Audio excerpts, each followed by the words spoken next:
Donc bienvenue dans ce premier chapitre où on va parler du chapitre 1, une pensée est un fait. Donc à la base, je voulais vous lire un passage du livre et finalement, j'ai commencé à le faire sur la précédente vidéo que j'ai tournée. Et puis je me suis dit, non, parce qu'il y a des passages en fait où c'est plus des histoires. Et si vous voulez aller plus loin, je vous invite carrément à acheter le livre. Alors ce qu'on va faire, c'est j'ai surligné des passages et à la fin de toutes les vidéos, vous allez avoir un PDF où il y aura extrait toutes les notes. C'est ça qui est intéressant avec les Kindle, c'est qu'on peut exporter ces notes par mail et ça, je l'ai découvert récemment. Alors, chapitre 1, une pensée est un fait. Le pouvoir qui est à la base du succès est le pouvoir de votre pensée. Comment accorder votre vie à vos projets et à vos ambitions?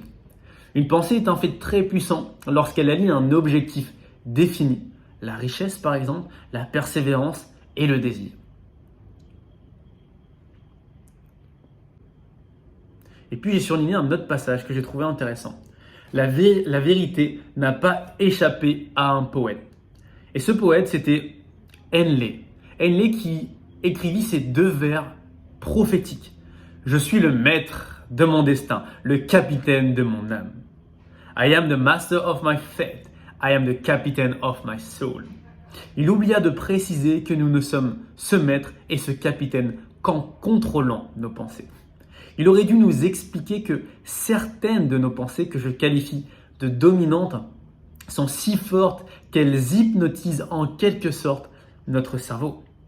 Celui-ci, par un phénomène encore inexpliqué, attire alors, comme le ferait un aimant, les forces, les gens et les circonstances qui s'accordent à ces pensées.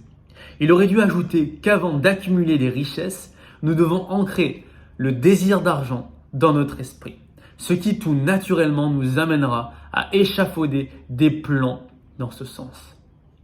Mais Henley est un poète et non un philosophe. Il s'est donc concentré de nous livrer ses vérités profondes sous une forme poétique, laissant au lecteur le soin d'interpréter ses vers. Je suis le maître de mon destin et le capitaine de mon âme. Voilà un passage que j'ai surligné. Dites-moi, vous, à quoi ça vous fait penser? Qu'est-ce qui résonne en vous quand je vous lis ces passages-là? Donc en plus, ça me fait un écho par rapport à ce que j'ai visionné hier. J'ai visionné une vidéo qui expliquait que on a des milliers de pensées, je n'ai pas le nombre exact, et que dans toutes ces pensées, 91% des pensées sont les mêmes que la veille. Seulement 9% sont de nouvelles pensées. Donc aujourd'hui, si tes 91% des pensées sont négatives, sont manque, sont maladie, sont corona, sont machin, et on est juste en train de créer on est en train d'attirer à nous, tu vois, des plans qui sont pas alignés avec ce que tu souhaites. Donc, ce passage-là où il nous explique, et c'est que mon interprétation, et je serais vraiment ravi d'avoir ton interprétation à toi. C'est pour ça que je lance ces vidéos, qu'on puisse également partager nos pensées. Donc, j'aime beaucoup ce passage où il explique, il aurait dû expliquer que certaines de nos pensées, que je qualifie de dominantes, sont si fortes qu'elles hypnotisent en quelque sorte notre cerveau.